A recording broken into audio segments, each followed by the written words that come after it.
Hello, कसे आहात सगळे? आज 8वा दिवस आहे 21 डेजच्या चॅलेंजचा आणि आज रात्री एक गंमत झाली ती तुम्हाला शेवटी सांगते. पण त्याआधी आम्ही तिघीजणी आवरून निघालो होतो. आज साश्वीचं वॅक्सिनेशन आहे 15 महिन्यांचं. सो तिला त्यासाठी घेऊन चाललो आहे आणि ती छान बाय वगैरे म्हणते. पण तिला काय माहिती पुढे जाऊन तिला इंजेक्शन भेटणार आहे. छान जास्त अशी रडरड झाल्याच्या नंतर आम्ही जाणार होतो वहिनीच्या घरी. कारण साश्वीला अजिबात औषधं, इंजेक्शन अशा गोष्टी नाही आवडत.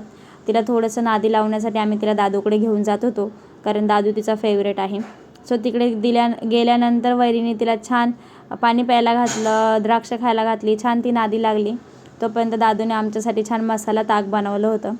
मग काय, दादूचे 10वीचे पेपर असूनसुद्धा साश्वी आली म्हटलं तिच्यासोबत तर खेळायलाच पाहिजे. दादूने पण छान टाईमपास केला आणि साश्वीची पण मजा झाली. त्यामुळे आम्ही छान थोडा वेळ त्यांच्या घरी टाईमपास केला आणि संध्याकाळी घरी आलो. आणि आज आम्ही आई बाबा नाही आहेत, आम्ही चौघंच होतो. आम्ही लवकर स्वयंपाक बनवला होता, 7 वाजता आम्ही जेवलो होतो. पण माझ्या मिस्टरांना 7 वाजता लवकर झालं आणि त्यांना परत रात्री 11 वाजता भूक लागली होती. पण त्यांचं असं म्हणणं होतं की मला लवकर जेवायला देत जाऊ नको, मला झोप नाही येत, माझं पोट रिकामं झालं आहे, मला काहीतरी खायला करून दे. सो त्यांच्यासाठी ऑमलेट आणि ब्रेड बनवले. ऑलमोस्ट त्या माणसाने 11:30 पावणे 12ला परत जेवायला घेतलं. आणि आपल्या देशामध्ये गॅस सिलेंडरचा तुटवडा आहे आणि हा माणूस एका दिवसात दोनदा डिनर करतोय. तुमच्याकडे पण असे नमुने आहेत का? मला कमेंट करून सांगा आणि भेटूया उद्याच्या व्लॉगमध्ये.